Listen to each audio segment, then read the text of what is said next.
Hello folks, tonight I'm going to have a video about what you need for a gig, tips on gigging. So you're in a band, you finally get some gigs, you're going to want to know some of this stuff.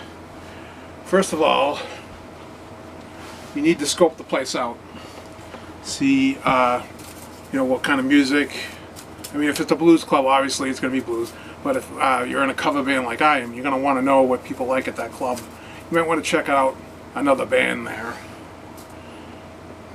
And you're going to need some things when you get there. If they don't have enough power outlets, you're going to need some extension cords. You're going to need something to put your harps on. I just found a nice, like a little bench. You can use something at the bar, a bar stool. I don't recommend that, but whatever works. As long as it's nice and flat and your harps aren't going to go all over the place, and you have some decent cases to put them in. As far as what you put in the case, you really should put one of these silicone desiccant packs. Keeps the reeds dried. That's why I always say, Austin 316, keep your reeds dry. And on that note, if the gig is outside, you're going to be sweating. If it's summer and it's hot, you're going to want some kind of towel, even if it's inside and it's hot, because you sweat, it gets into the reeds, and just like anything else, keep the reeds dry. Sweat, your breath, you want to keep those reeds dry. Sweat is even worse because of the salt content. It'll destroy reeds. I know this. Playing outside in summertime, it's not good. Get a rag. I work for the Patriots, so I have a meaningless game that was against Miami. So I keep these towels they give us. Okay, so if you're playing outside, you're going to want to know about the curfews of the town. If they have to knock off at 10, you got to plan accordingly. If the people that are paying you, if they say go past 10, I always go past 10.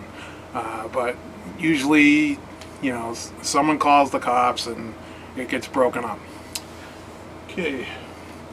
All right, let's talk about getting paid. Now, if you're a band that's just starting out,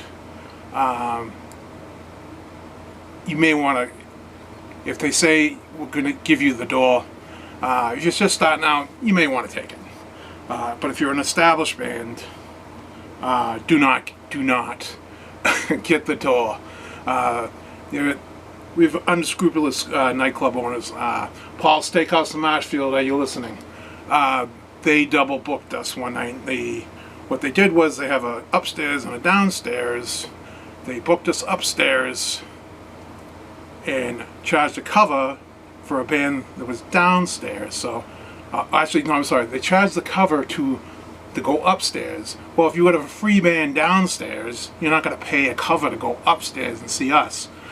So that was probably the lowest paying gig I was ever a part of that wasn't a charity event. We got paid $9. Yeah, so beware of that. Another place we played at, kind of strange, they gave you, this is at the Ranch House in Marshfield, they gave us coupons.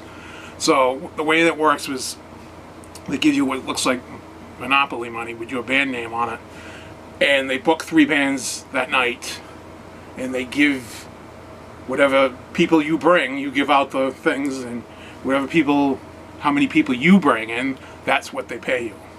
I don't really like that idea as well. I don't like, unless it's going to be, a all-day thing. I wouldn't do open an act thing. As far as you're playing in a nightclub, unless you're opening for something big. My band once, a long time ago, another band, we were going to open for the Guess Who, and they're like, "Oh, this is great," and we were getting like a flat fee. And this was a long time ago, so I think the flat fee was like $200, which is, seems like nothing now, but back then, and it wasn't bad. And you have 2 free drinks, and they fed us. So you got to factor in those things as well. If they're going to sweeten the pot, then it might be worth your while to do that. you know. So yeah, so other things you may run across. Trying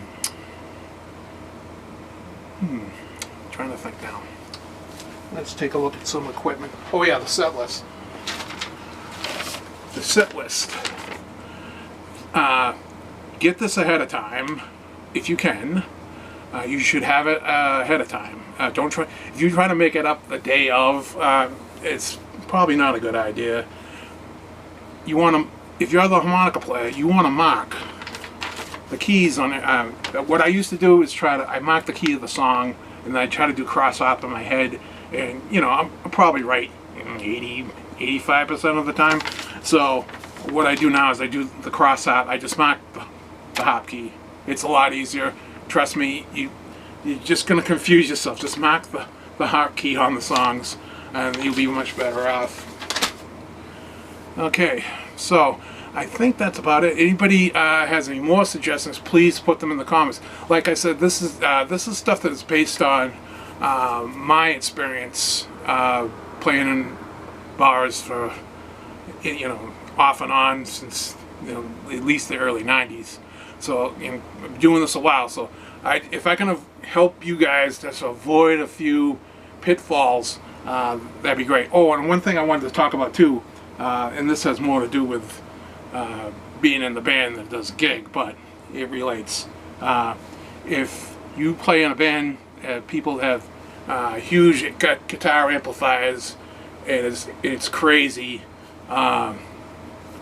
Use the PA. Just use the PA. Unless you're gonna invest in a ton of money in amps, more power to you. Go ahead.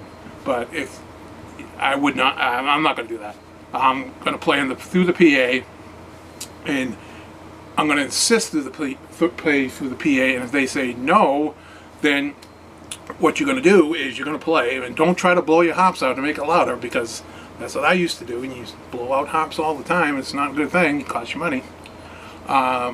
So I just play soft, and then they go, "Oh, how come we couldn't hear you?" And like, "Oh, you guys need to turn down." You know, simple as that.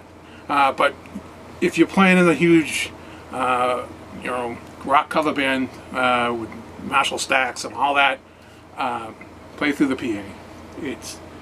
It's going to be better for everybody, because they'll be able to hear you, and yeah, make sure you get good monitor volume so you can hear yourself play, and you're going to be much better off.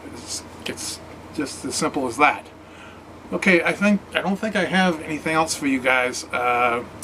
You know, like I said, if you guys have any suggestions or questions, put them in the comments. Okay? Alright, have a good night, guys.